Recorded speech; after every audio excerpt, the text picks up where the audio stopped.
மக்களே, நம்ம வந்து வீட்டிலேயே வந்து ஹேண்ட்மேடாக வந்து நம்ம வந்து நிலக்கடலை உருண்டை செய்ய போகிறோம்.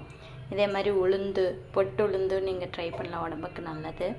அதே மாதிரி நிலக்கடலை வந்து நான் ட்ரை பண்ணுறேன். இதே மாதிரி எள்ளு ட்ரை பண்ணலாம். மெத்தட் வந்து இது தாங்க, நீங்களும் ட்ரை பண்ணுங்கள். நான் ஒரு இன்க்ரீடியண்ட் வந்து ஒரு மெத்தடுக்கு வந்து யூஸ் பண்ணுறேன் அப்படின்னா இன்க்ரீடியன்ட் சேஞ்ச் பண்ணி நீங்கள் வந்து மல்டிப்புளாக வந்து நீங்கள் ட்ரை பண்ணலாம். இப்போ நான் வந்து நிலக்கடலை உருண்டை செய்கிறது எப்படின்னு பார்க்க போகிறேன். அதுக்கு வந்து என்னென்ன தேவைப்படுனா, இப்போ வடச்சட்டி வந்து சூடாகிட்டுருக்குது. அது கடையில் வந்து நான் வந்து பாருங்கள், வந்து 50 கிராம் நெய், இல்லை வந்து ஒரு 2 டேபிள் ஸ்பூன் மட்டும் சேர்த்தா போதும். அதுக்கப்புறம் நீங்கள் வந்து நெய் வேண்டாம் ஆயில் சேர்த்திக்கலாம். இது முழுக்க ஆயிலில் கூட செய்யலாம், நெய் இல்லாமல். அதே மாதிரி வெள்ளை சக்கரை சேர்த்துக்கிறது கூட நீங்கள் நாட்டு சக்கரை கூட, அதாவது கரும்பு சக்கரை சேர்த்துக்கலாம். அதே மாதிரி நிலக்கடலை வந்து ஃப்ரெஷ்ஷாக பொட்டு எடுத்தது, வெயில் நாட்டி சுருங்கி போயிடுச்சு.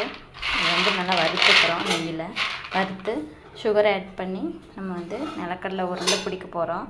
நெய் வந்து நிறையா அதாவது பட்ஜெட் ப்ராப்ளம் அப்படிங்கிறவங்க ஆயில் சேர்த்துக்கலாம். ஆயில் போட்டு ஃப்ரை பண்ணிவிட்டு சுகர் சேர்த்து ஆயில் சேர்த்து உருண்டை பிடிச்சிக்கலாம். இதேமாதிரி நிலக்கடலை உருண்டை மாதிரியே நீங்கள் பொட்டு உளுந்து ட்ரை பண்ண உடம்புக்கு நல்லது. அதேமாதிரி எள்ளு உருண்டை இதேமாதிரி சேம் மெத்தட் தான். அதுக்கெல்லாமே இதே மெத்தட் தாங்க. நான் எப்படின்னு நான் சொல்கிறப்போ, இப்போ வந்து நிலக்கடலை எடுத்து வச்சுக்கிறோம். வடச்சட்டி வந்து நல்லா காஞ்சிடுச்சு. இந்த ஸ்டேஜில் நீங்கள் நெய் வேணாலும் சேர்த்துக்கலாம், இல்லைன்னா ஆயில் கூட சேர்த்துக்கலாம். இந்த மாதிரி ஒரே டேபிள் ஸ்பூன் மட்டும் சேர்த்து நல்லா வடச்சட்டி காஞ்சங்காட்டி புகை வருதுங்க. ஒரு டேபிள் ஸ்பூன் சேர்த்து நம்ம நிலக்கடலையை வறுத்துக்க போகிறோம் தீயாமல்.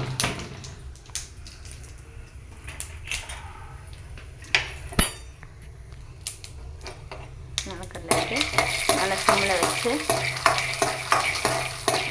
வறுத்துக்க போகிறோம். என்ன மைனஸ்னா, இந்த பொட்டு நிலக்கடலை வந்து பொட்டோடு சேர்த்து நம்ம அரைக்க போகிறோம். என்ன ரீசன் அப்படின்னா, நிலக்கடலை வந்து பொட்டோடு சாப்பிட்டா அவ்வளோ சத்துங்க. அதேமாதிரி பொட்டு உளுந்து, கருப்பு உளுந்து அதுவும் பொட்டோடு சாப்பிட்டா ரொம்ப சத்து. இதே டைப்பில் நீங்கள் வந்து எள்ளு கூட சேர்த்துக்கலாம்.